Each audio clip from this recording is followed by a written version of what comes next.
اللہ اکبر کبیرا والحمدللہ کثیرا وسبحان اللہ بکرۃ واصیلا۔ السلام علیکم ورحمۃ اللہ وبرکاتہ۔ اعوذ باللہ من الشیطان الرجیم، بسم اللہ الرحمن الرحیم۔ شروع اللہ کے نام سے جو بڑا مہربان نہایت رحم کرنے والا ہے۔ ان آیات میں بنی اسرائیل کو ان کے وعدوں کی یاد دلائی جا رہی ہے جو تورات میں ان سے لیے گئے تھے، کیونکہ بنی اسرائیل والے مسلمانوں کو کہتے تھے کہ ہم تو جو ہم پر کتاب اتری ہے اس کو مانتے ہیں۔ تو اللہ تعالیٰ قرآن میں ان سے پوچھ رہا ہے کہ اگر تم تورات کو ماننے والے تھے تو جو عہد تم سے تورات میں لیے گئے تھے ان کی تم نے نافرمانی کیوں کی؟ وَإِذْ أَخَذْنَا مِيثَاقَكُمْ لَا تَسْفِكُونَ دِمَاءَكُمْ وَلَا تُخْرِجُونَ أَنفُسَكُمْ مِنْ دِيَارِكُمْ ثُمَّ أَقْرَرْتُمْ وَأَنْتُمْ تَشْهَدُونَ۔ اور جب ہم نے تم سے پکا عہد لیا کہ آپس میں خوریزی نہیں کرو گے، تم ایک دوسرے کو اپنے شہروں سے نہیں نکالو گے، پھر تم نے اقرار بھی کر لیا اور تم خود گواہ بھی بنے۔ جب یہودیوں نے فلسطین کو فتح کر لیا تو انہوں نے وہاں پر 12 قبیلوں کی 12 حکومتیں بنا لی۔ 12 حکومتوں کی وجہ سے ان کی آپس میں لڑائیاں ہوتی تھیں، ایک دوسرے پر حملہ کرتے تھے، ایک دوسرے کو قتل کرتے تھے اور ایک دوسرے کو گھروں سے بھی نکالتے تھے۔ تو اللہ نے عہد لیا کہ ایک دوسرے کو تم قتل کرو گے نہ گھروں سے نکالو گے۔ ثم انتم هؤلاء تقتلون انفسکم وتخرجون فریقا منکم من دیارہم تظاہرون علیہم بالاسم والعدوان وإن یأتوکم اسارا تفادوہم وہو محرم علیکم اخراجہم افتؤمنون ببعض الکتاب وتکفرون ببعض فما جزاء من يفعل ذلك منكم إلا خزي في الحياة الدنيا ويوم القيامة يردون إلى أشد العذاب وما اللہ بغافل عما تعملون۔ تم خود موجود ہی ہو، اپنی آنکھوں کے سامنے قتل کرتے ہو اور اپنے وطن سے ایک دوسرے کو نکالتے ہو اور ان اپنوں کے مقابلے میں غیروں کی امداد کرتے ہو گناہ اور ظلم کے ساتھ۔ اور اگر وہی قیدی ہو کر تمہارے پاس آ جاتے ہیں تو ان کو کچھ فدیہ دلا کر رہا بھی کرا لیتے ہو، حالانکہ تم کو تو معلوم ہے کہ ان کو نکالنا بھی تمہارے لیے حرام ہے۔ پھر کیا تم تورات کی بعض احکام کو مانتے ہو اور بعض احکام کو نہیں؟ تو ایسے شخص کی کیا سزا ہو جو تم ہی میں سے ایسی حرکت کرتا ہے، سوائے رسوائی کے اس دنیا کی زندگی میں، اور قیامت کے روز سخت عذاب میں ڈالا جائے گا اور اللہ تمہارے اعمال سے بے خبر نہیں ہے۔ بنی اسرائیل سے یہ عہد لیا گیا تھا کہ اپنوں کو قتل نہیں کرو گے اور نہ ہی ان کو گھروں سے نکالو گے، مگر بنی اسرائیل نے اس عہد کی خلاف ورزی کی اور اپنے لوگوں کو قتل بھی کیا اور انہیں اپنے علاقوں سے بھی نکالا۔ مگر جب وہ لوگ کہیں اور جا کر آباد ہو گئے اور وہاں کے لوگوں نے ان کو قیدی بنا لیا تو بنی اسرائیل کے لوگ ان کو فدیہ دے کر چھڑا لاتے تھے اور کہتے تھے کہ اپنے لوگوں کو جو قیدی ہو جائیں ان کو فدیہ دے کر چھڑانا تورات میں لکھا ہے۔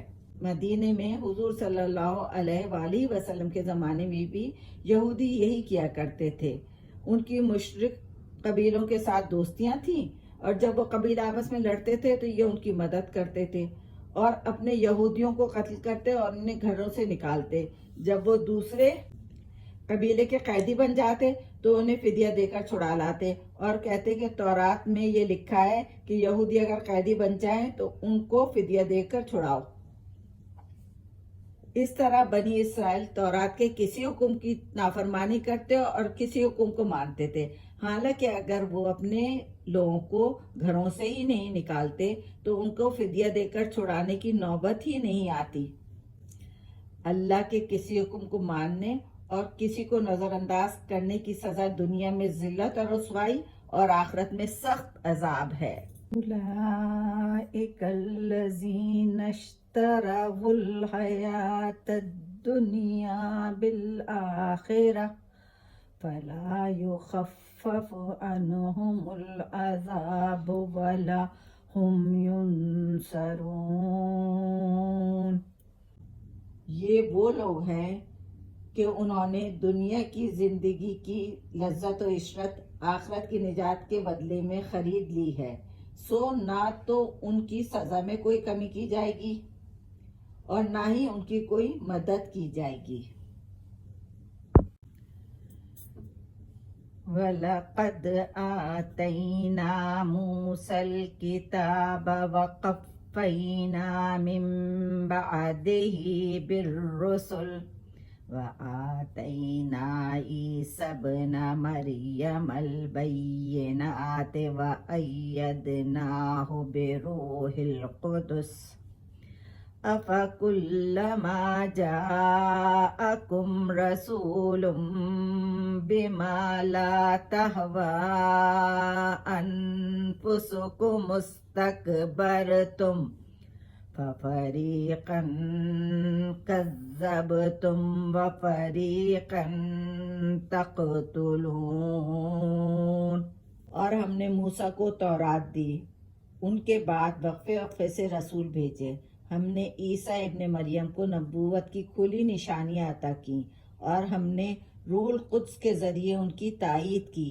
جب کبھی کوئی بھی رسول تمہارے پاس ایسے احکام لے کر آیا جس کو تمہارا دل نہ چاہتا تھا تو تم نے تکبر کر کے بعضوں کو تو جھوٹا قرار دیا اور بعض کو تو قتل کر ڈالتے تھے.